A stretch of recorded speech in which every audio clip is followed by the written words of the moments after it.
Olá pessoal, essa é a segunda parte da nossa aula de hoje, dia 11 de março, e nós estamos falando hoje, encerrando o assunto sobre raiz do pentecostalismo, e como eu disse para vocês no vídeo anterior, no primeiro vídeo, foi de um Wesley os pentecostais herdaram a ideia da crise da segunda bênção, subsequente à salvação. Então Wesley, ele vai propagar, ele vai interpretar, ele vai compreender que a primeira bênção da salvação é o batismo nas águas e a segunda bênção é o batismo do Espírito Santo. É lógico que dentro do contexto bíblico-teológico de Atos dos Apóstolos, você vai ver isso no capítulo 1, quando o Senhor Jesus ficar em Jerusalém até que nós sejamos revestidos de poder e serem testemunha Jerusalém, Judéia, Samaria e até os confins da terra. Então, dentro desse contexto, você descobre que o Senhor, no batismo nas águas, a gente está salvo. E o revestimento de poder para propagar as boas novas do Senhor Jesus.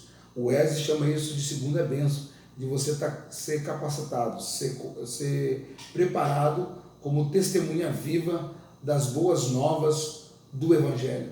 E para esse testemunho você tem que ter experiência, você tem que ter visto, você tem que ter participado desse evento. Daí o porquê Jesus disse, ficar em Jerusalém até que Deus seja revestido de poder, e assim ser testemunha em todos os quadrantes da terra. A essa experiência, o Wesley chamava também de santificação plena. Por quê? Porque quando a pessoa recebe o batismo do Espírito Santo, ele tem uma mudança, ele tem uma alteração no seu dia a dia, porque agora ele é batizado com o Espírito Santo, que é chamado de perfeito amor, o amor de Deus. É um momento assim mágico, sublime da experiência de um pentecostal no dia do seu revestimento de poder. Poucas pessoas conseguem compreender as questões, né? Por quê? Porque é uma experiência pessoal. A experiência pessoal não dá para você passar para o outro. Você pode tentar explicar e a pessoa até contagiar, mas na realidade não dá. Também chamado de perfeito amor, santificação plena, perfeito amor, perfeição cristã e pureza de coração. Então, esses 4 itens são oriundos da interpretação, da compreensão de John Wesley. E quando se analisa o pentecostalismo, principalmente o brasileiro, você verifica que esses 4 pontos são propagados, não com esses nomes, mas são propagados com ênfase, são propagados com grande, como eu diria, imposição, que é o que? O amor, né? uma separação plena. Né? Um crente pentecostal, ele não pode... ele não deve fazer muita coisa, porque na realidade ele é batizado do Espírito Santo. Segundo, ele tem um perfeito amor, ele ama as pessoas, independente do retorno, ele precisa amar a pessoa. Perfeição cristã, tem uma vida digna, de exemplo para a sociedade ordiana. E a pureza de coração, que não é ter um coração malicioso, ver coisas onde não existe, enfim. Essas são as palavras de Wesley em relação ao batismo do Espírito Santo. John Fletcher, colega de Wesley, foi o primeiro a denominá-lo de batismo do Espírito Santo. Então Fletcher vai dizer que, enquanto Wesley fala que é a segunda bênção, Fletcher vai dizer que é o batismo no Espírito Santo, que é uma experiência que concedia poder espiritual e purificação interior a quem recebia. É lógico que o pentecostal brasileiro, por muitos anos, acreditava que os dons espirituais só viria após o batismo do Espírito Santo, né? É lógico, nós não temos esse texto, essa prova na Sagrada Escritura, né? Mas por muitos anos, e até hoje, algumas pessoas acreditam que para receber os dons espirituais, dom da profecia, etc, a pessoa precisa primeiro buscar o batismo com o Espírito Santo.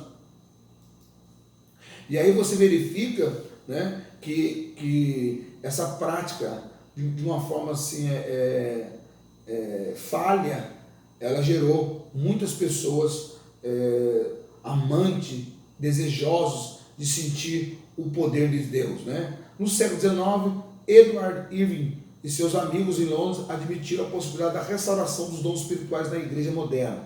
Então, ou seja, só no século XIX, quando Edward Irving vai também acreditar, vai propagar que não somente o batismo com o Espírito Santo estava em voga, como também os dons espirituais tinham sido restaurados. Ou seja, a igreja poderia buscar os dons espirituais, né? O dom de profecia, o dom de visão, de ciência, enfim. Então, dentro desse contexto de Eduardo, a necessidade de buscar o poder de Deus, o batismo do Espírito Santo e os dons espirituais tornou-se patente.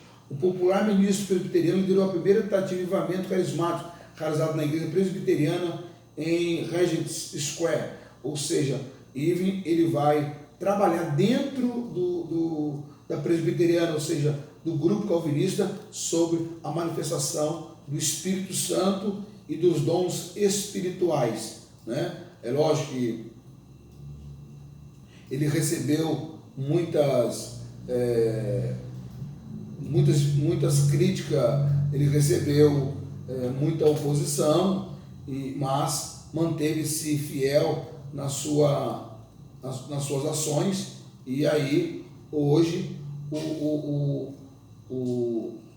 o fato dele trabalhar, dele enfrentar, tornou-se patente nos nossos dias, né? A ação de Eduardo, né? Embora as línguas e profecia fossem experimentadas na igreja de Eduardo, ele não teve êxito em sua busca pela restauração do cristianismo do Novo Testamento. Então, ele foi o pioneiro de dons espirituais, mas ele não conseguiu alcançar o alvo pela restauração desse cristianismo do Novo Testamento, da igreja primitiva, do poder de Deus, da manifestação pneumatológica, dos dons espirituais. Um outro predecessor do pentecostalismo foi o movimento de Higher Life de Keswick, que floresceu na Inglaterra depois de 1875. Nos Estados Unidos foi inicialmente liderado por mestres do movimento de santidade como Hannah Whitall, Smith e William Boardman. Os mestres de Keswick não levaram muito tempo para alterar a meta e o conteúdo da segunda bênção, trocando a ênfase de Wesley sobre a pureza do coração pelo revestimento de poder espiritual para o serviço. Então, nós temos aqui uma mudança, uma compreensão diferente. Enquanto que Wesley dizia que era pureza de coração, o movimento de Keswick, de John Eve, vai dizer que é um poder de revestimento para o serviço espiritual do Senhor. Ou seja, aquele texto de Atos, ser-me-eis testemunha tanto, mas que hora? A partir de que hora é isso? Quando fica em Jerusalém, até ser revestido de poder. Ser revestido de poder lhe dá a autonomia, lhe dá a promoção para propagar as boas novas do Senhor Jesus, né? E aí então esses líderes, né, como Hannah, como William, né, eles vão propagar a mesma mensagem de Wesley já em 1875 na instituição Higher Life de Keswick, né? Moody foi um líder evangelista ligado ao movimento de Keswick, né? David Moody.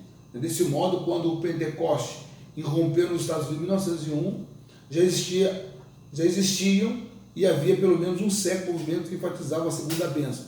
Então, ou seja, desde o século XVII, havia pequenos grupos que acreditavam na segunda bênção, né? E Moody, como evangelista, ele acredita também nisso, né? E já em 1901, já tinha quase 100 anos que todo mundo nos Estados Unidos acreditava no batismo do Espírito Santo como segunda bênção para alguns e para outros o batismo no Espírito Santo. E nos Estados Unidos tinha alguns mestres de Cambridge, como Simpson e Gordon, acrescentaram a ênfase sobre a cura divina, ou seja, a prática dos dons espirituais, o dom da cura, o dom do milagre. Então, são esses homens que têm o pioneirismo no movimento pentecostal, nas raízes do pentecostalismo. São deles que o pentecostalismo começa a ser germinado até chegar a nós. Essas primeiras igrejas pentecostais, todas elas elas foram geradas, né, no movimento de santidade nos Estados Unidos. Os seus primeiros raízes são de lá, né? Toda essa formação acaba vindo desses movimentos de santidade dos Estados Unidos, né? Os ensinos sobre segunda bênção, perfeccionismo, coração puro, são práticas do movimento pentecostal. Deus abençoe. Até o próximo vídeo.